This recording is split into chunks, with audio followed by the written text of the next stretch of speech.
Bonjour, Benoît Brissinger, gérant de la SARL Benoît Brissinger paysagiste. Je suis ici pour vous raconter la démarche pour accueillir un collaborateur.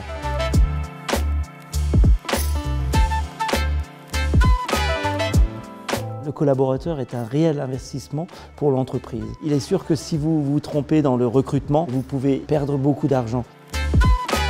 On répertorie évidemment les compétences dont on a besoin. On associe aussi les autres collaborateurs pour savoir de qui on aura besoin demain.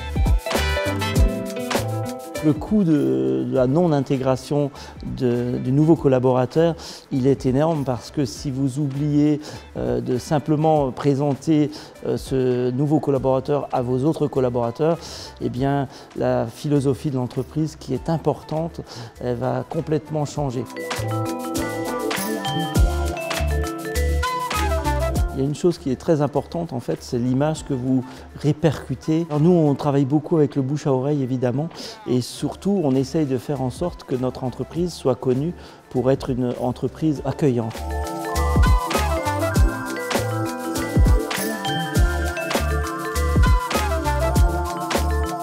Le livret d'accueil est un petit livret qu'on donne aux collaborateurs de façon à ce qu'ils puissent savoir où ils mettent les pieds. C'est un outil qui a été mis en place par l'Union nationale des entreprises. Le paysage, donc c'est des gens qui ont réfléchi pour ceux qui n'avaient pas ces outils dans les entreprises. Donc ils mettent à disposition ce livret d'accueil à leurs adhérents. Alors ce livret permettra de connaître ce nouvel environnement professionnel.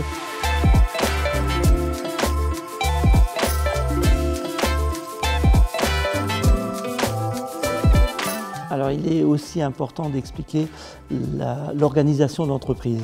À quelle heure il faut venir, à quelle heure on fait les pauses, dans quelles conditions on fait les pauses. Il est important de bien jalonner la journée, mais aussi la semaine et peut-être le mois aussi. Il faut aussi savoir quel est le rôle de chacun parce qu'on a besoin de guider ce collaborateur vers, par exemple, le secrétariat, mais peut-être aussi le contremaître ou peut-être le chef d'équipe et même ses futurs collègues.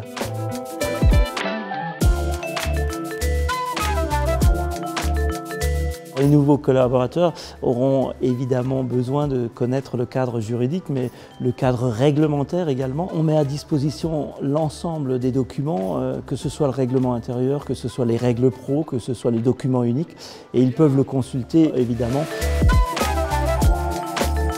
Parmi tous ces documents, il y a aussi la convention collective du paysage qui a aussi été rectifiée et alimentée par l'UNEP.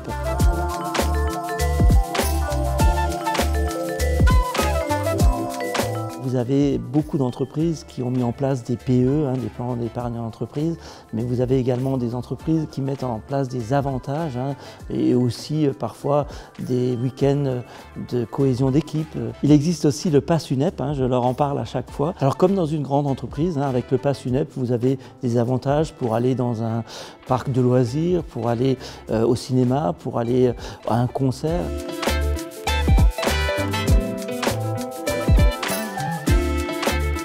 Nous faisons un métier qui est assez difficile physiquement, donc il est important de rappeler à nos collaborateurs de penser à leur santé. Les nouveaux collaborateurs passent forcément une visite médicale, donc la médecine du travail est importante. Notre régime qui est très spécifique dans le monde agricole s'appelle la MSA, donc il est important de leur spécifier qu'ils seront affiliés à la MSA. Les nouveaux collaborateurs seront affiliés à la prévoyance retraite et à la complémentaire santé. Depuis le 1er août 2022, ils pourront également bénéficier d'un PER, d'un plan épargne retraite.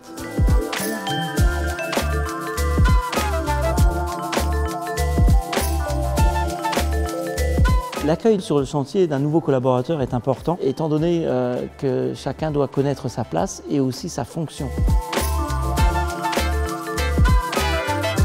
Du coup, il est aussi important d'expliquer qui est qui et qui fait quoi.